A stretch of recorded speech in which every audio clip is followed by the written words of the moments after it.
Good morning and Richard. Uh,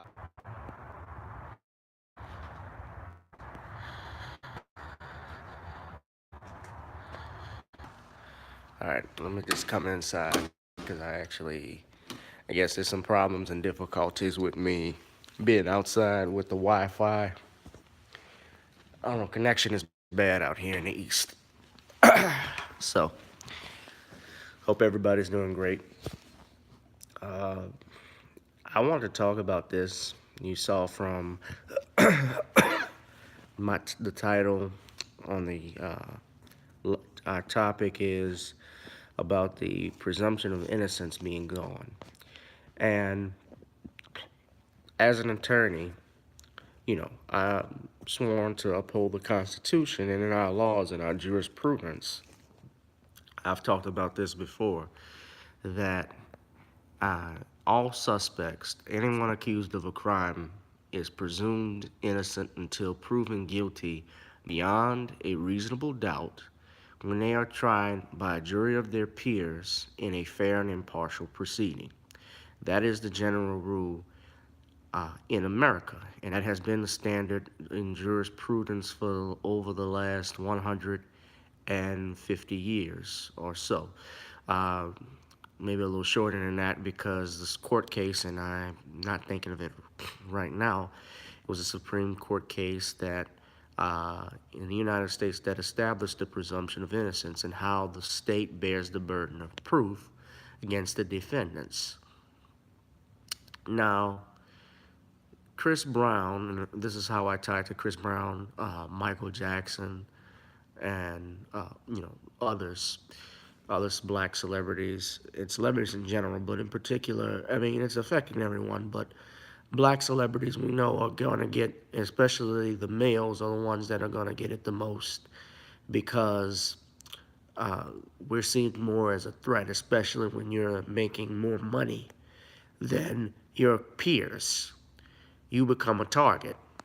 When you have money, you can do things that others aren't able to do. If you had money like Michael Jackson, owning the rights to the Beatles catalog, owning the rights to some of Elvis's music and other artists, half of Sony, then you become a problem. Especially when you want to direct a video that shows all blacks in ancient Egypt, and then you want to acquire Marvel Comics and buying Universal Studios. These were things that Michael Jackson had discussed and was trying to acquire before he started. Now, going back to and Chris Brown, when I talk about the presumption of innocence, is that, and this even applies to every black male celebrity from O.J. Simpson, Bill Cosby, everyone, is that the burden of proof is always on the defendant when you're a black male to prove your innocence. Now, Chris Brown, I was reading about his charges and what he was accused of. He was released, as many of you all know if you haven't been following the news, uh, out of Paris because of the rape charge that he was accused of. And when I listened to what the attorney for the woman accusing Chris Brown of rape stated, she said it was based on psychological pressure. Now, you think about that into having sex with Chris Brown. When you went on Black Sports Online, I looked at their website. The police actually released Chris Brown and issued an apology to him, according to the reports, because they couldn't even believe it. Now, in Paris, they're when it's a rape charge, like in Louisiana, like in the United States, they don't release the names of the accuser.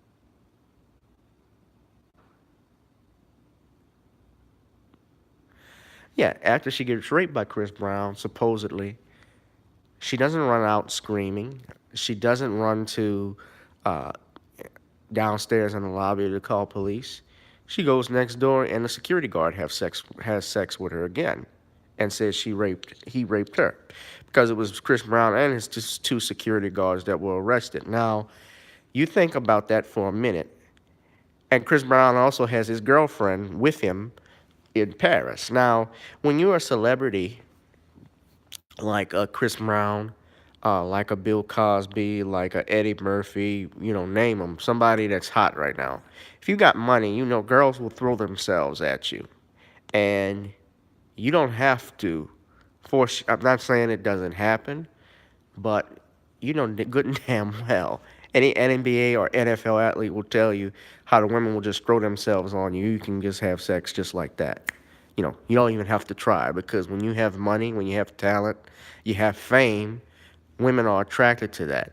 So they issued Chris Brown an apology, and he filed a defamation suit against this woman. In fact, if you pull up his Instagram, he actually has a new shirt where it says, "This bitch is lying." So, but earlier, when it was reported he was arrested, and keep in mind, Chris Brown was being charged with a battery in Florida as well a couple weeks ago. We had talked about how right after they went after R. Kelly, USA Today put that hit piece out on Chris Brown about the things he had been accused of. See, it's a pattern when you look at this stuff, and you'll see who's going to be next. I think Jay-Z is going to be the next one on the menu, personally. But Eve, Windy City Live, people on The View, The Talk, I don't even watch these crappy shows because they give these airheads time to speak their minds, even though they don't have one, and basically come out and state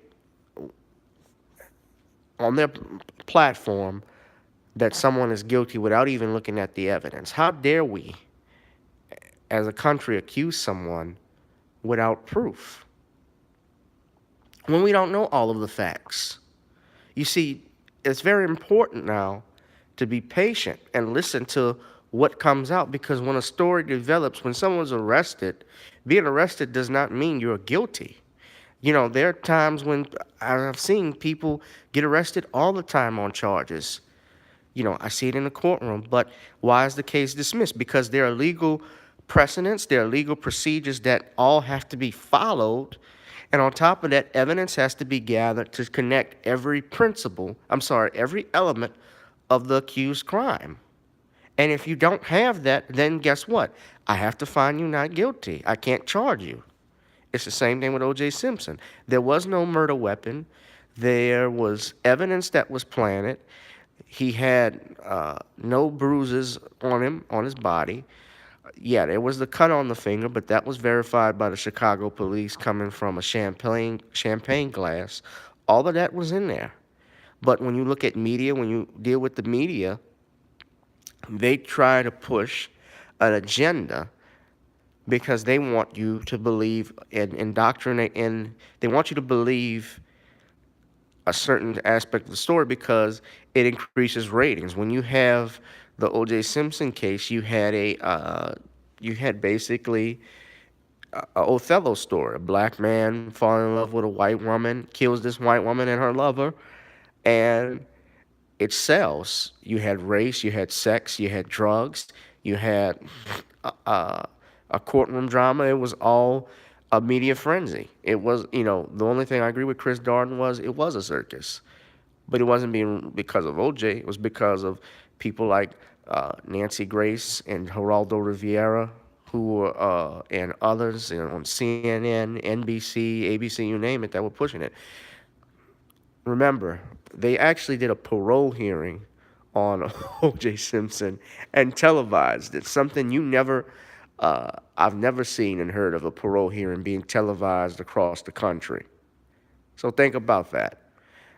But getting back to Eve and her that weak apology that she gave to Chris Brown, she should be apologizing for that TV show she had on UPN that got that whole network canceled. It was so awful. Yeah, it made Homeboys in Outer Space look like the Cosby Show. But you know, you got to be careful when you call somebody guilty, because you never know when that's going to happen to you, when you can get accused of something. See, the presumption of innocence, guys, is being thrown out of the window. And right now, it's open season on every male in this country. And especially as a black male, we're going to get it the worst. So innocence until proven guilty is a precedent that I believe in, but I'm seeing it being eradicated with this feminazi movement that we got going on. Now, when it comes to Michael Jackson, and I titled Michael in here, as many of you know, there's this documentary that's airing, that's supposed to air on HBO. And at the Sundance Film Festival, they've opened theaters to highlight uh, these two accusers that have accused Michael Jackson of abusing them for several years. Wade Robinson and Jeremy, I believe his name is Safe Chuck. I think that's it. Now, I've talked about this before. These two actually, but for those that don't know, I did talk about this, but excuse me, guys, I'm just stumbling around. Wade Robinson and Jeremy Safechuck actually testified on behalf of Michael at his 2003, 2000, that was 2005 trial for child molestation against the Arvizos, Gavin Arvizo. Now, they testified on his behalf. They were asked questions, and at no time did they say Michael ever abused them. So this was in 2005, but we fast forward after Michael dies in 2009, and in 2011, both of them decide to file a civil suit against the estate. And Michael Jackson's estate, since he has died, has grown, I believe, to be almost uh, over $800 million because Michael Jackson is listed as the most uh, famous dead celebrity, wealthiest dead celebrity of all time. I believe he was number one. He probably still is. That was in 2011. But they filed suit, and their suits were dismissed. And the reason the suits were dismissed was because the courts realized it had no merit. Michael couldn't even defend himself against these charges because he's deceased. But then they decide to put a documentary on. They're going to air the documentary on HBO, I believe sometime later this year. Bar in mind that HBO is the same network that Michael Jackson and I saw Taj Jackson, who is Tito's, I think, middle child. He put up a tweet where he showed, and I remember the Michael Jackson special that was going to air on HBO in 1992. I remember that. That was during the Dangerous tour. Michael actually had been on HBO twice. He did the Dangerous tour, and he also did the History tour for HBO. I remember because it was in Germany when he did the History tour, and I remember him flying over the crowd with the jetpack. That was pretty cool. But nevertheless, the guy was found. You make all of this money, and this is another point. I'm glad I mentioned the HBO aspect, is that when you look at these when you look at these celebrities that make a lot of money for these networks, take for instance Bill Cosby, what he did for NBC. He had the Cosby Show. He had A Different World. He had, you know, specials that he would do on NBC. The Pollyanna story that where his TV daughter Rudy and his TV wife played mother and daughter in that special. He was responsible for for all of that network's success in the 80s and 90s. And this same network threw him under the bus. Years later, when he was accused of what he was being charged with sexual harassment and assault and rape, they let those women come on that network and just talk their mouths off. Never asking hard questions about why didn't you go to the police? Did you get a rape kit? Did you get hair samples? Why did you maintain contact with him when all of this was going on? And you get the gist of it. See, when they don't need you anymore, they will discard you. And you see it happening to R. Kelly. R. Kelly got dropped by his label. I talked about this in the last video. Sony I believe owns is Sony was R. Kelly's label, and I believe that Chris Brown is also under the Sony label through RCA because Sony, I believe, is the largest. I know it's the largest music publishing company, Sony ATV, which is what Michael Jackson owned, co-owned. Sam Cooke was also under the RCA label in the 1960s. Uh, if anybody asks, Otis Redding was under.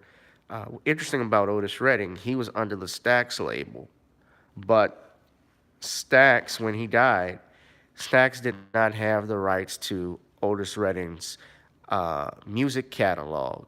His catalog belonged to Atlantic Records. Now, and Stax actually went out of business subsequently, a few years after Otis died. He was their biggest star. Even when having Isaac Hayes and the success of the Shaft album that Isaac produced, they still, unfortunately went out of business. So, what's interesting about Otis at the time he died, James Brown and Otis Redding were actually going to start a black record company where they not only were going to be in charge of production and producing music, they were also going to be doing the shipping, the labels, everything. They were cutting the middleman out, they were cutting the white man out, and apparently, uh, Otis's plane suddenly crashes with the bar keys on board. I think only one survived. Uh, you know, James Brown was at the funeral. I've seen pictures of him at Otis Redding's funeral. He was real shaken up by it, but he never approached that idea before. And you can actually go on YouTube.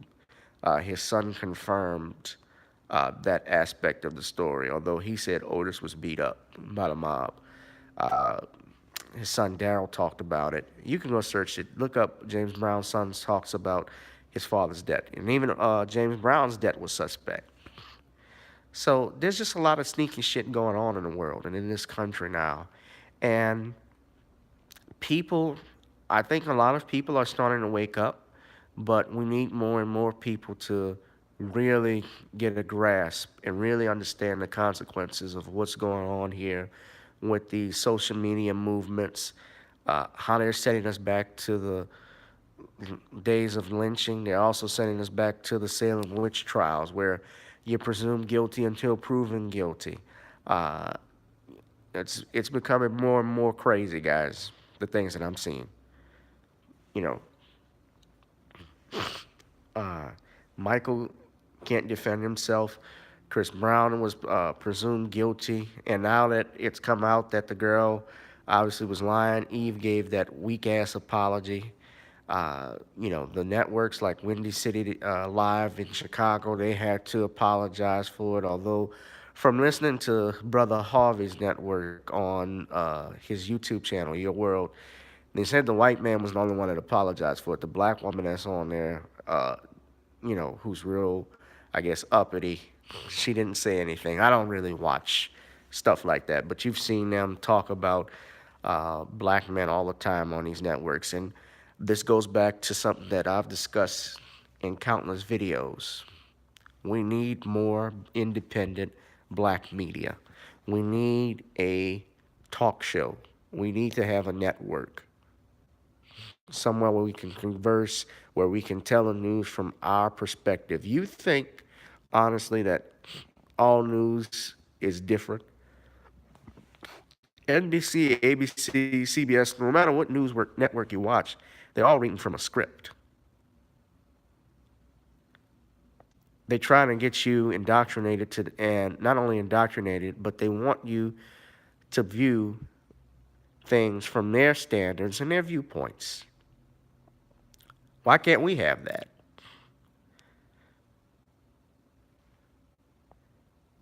So, psychological pressure indeed. Anyway, guys, let me wrap this up. But I want to do this quick video. Hope everybody's good. Enjoy the rest of your Sunday.